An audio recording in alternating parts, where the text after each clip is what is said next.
Hey everyone, Lou here. If you're new here, I love magical girls. I mean, I have an entire shrine on my shelf dedicated to just magical girls, so you know I love a story with transformations and the power of friendship. Or whatever the fuck these two had going on. Speaking of magical girl lesbians, everyone was devastated when the game Magia Record went down in Japan a few years ago, and we only had it for a year in the US before servers shut down due to lack of popularity.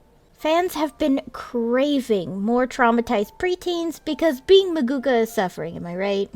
Cut to around last year when fans were stunned to hear of a new Madoka Magica game by the name of Madoka Magica Magia Exedra, which that's technically not the full name, but I think we all can agree the full name of the damn series is a mouthful. Today, I'm going to review Magia Exedra.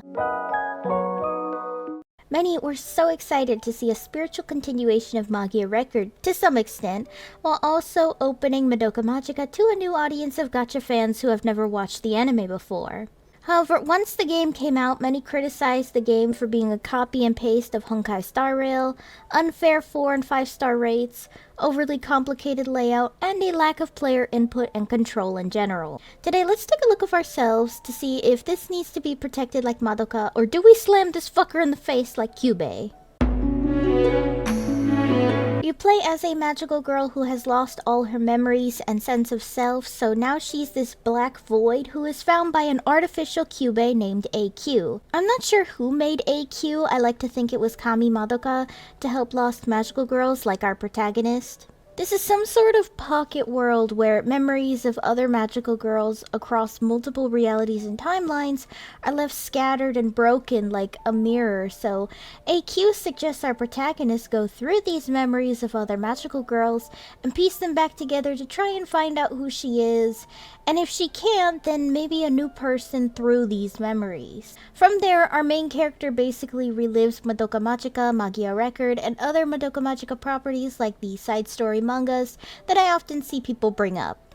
Included is also some super interesting what-if and side content too that I didn't even know I wanted. One is something about Homura being able to save Madoka in a timeline, and another, which is a personal favorite of mine, is about Mami and Kyoka's rift in their friendship just before the Madoka Magica anime started, since Mami's relationship with Kyoka was never explored because, you know, Mami really gets ahead of herself in a lot of timelines.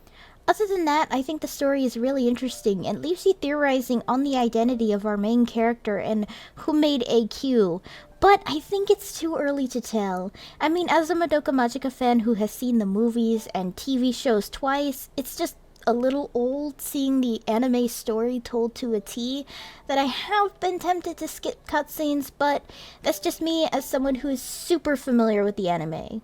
Overall, the story is definitely interesting, and I'm curious to see where the story is going to go from here, but I'd imagine the story is super engaging if you're new to Madoka Magica and don't watch anime very often. This is honestly the part that leaves me from preventing playing this game as frequently as I play other gacha games. The combat in particular is a direct copy and paste of Honkai Star Rail, down to even the element and combat types. It's like copying the homework of the A+ student next to you, but you just change 1 or 2 words to make the teacher think you totally wrote that thing by yourself. It's a turn-based RPG with various class systems you use to create a balanced team with only basic attack, skill, move, and ultimate. With skill, it drains a move, so you have to balance basic attacks with your skill moves.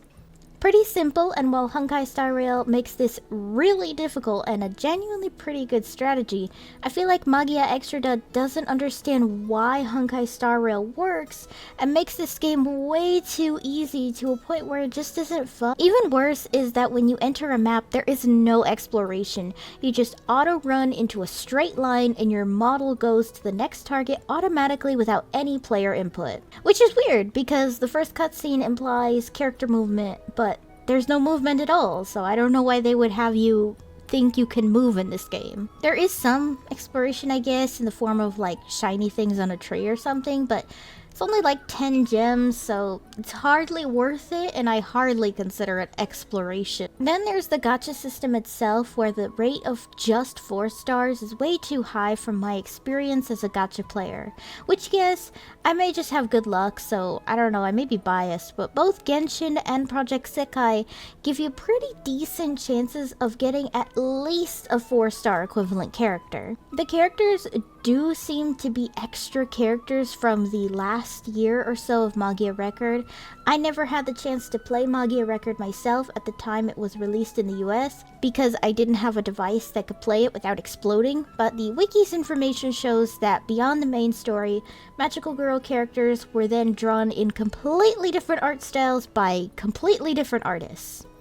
I get it, you know, maybe finding artists to mimic Madoka Magica's art style is hard, or maybe it's a chance to have collaborations with famous mangaka or something. In particular, I thought Rika Ayano was drawn by the Type Moon team, but I was definitely very wrong. But she is a little weird because she looks like a Fate character to me and is drawn in the Fate art style, so I don't know what's up with that. I mean, I won't lie, some do look really pretty, even though they heavily deviate from the Madoka Magica art style. Like, I think Konoha Shizumi is a gorgeous design, even though she kinda looks like a Genshin OC. On the other side, you have character designs like Himeka Mao, like, without even knowing her character or wish, this design is just fucking awful, and this art style is just not very appealing. I don't know, something about the way her face is drawn just bugs the shit out of me. And I get it, the manga side stories for Madoka Magica do obviously have different art styles, but like, for a game that is trying to go for consistency with the anime, it just bugs the shit out of me to have Madoka Magica standing next to these two characters. It just looks lazy to me, I don't know. Like, other gacha games can keep a consistent art style, so I don't know why this one just couldn't. Then there's also the really bad lag for me, which I'll admit is probably my fault because I am playing on a tablet that's maybe not as speedy or higher end as some other stuff out there. So this thing almost blew up trying to play Honkai Star Rail. But the game shouldn't be too intensive given how minimal stuff is on the screen in battles and even the map itself.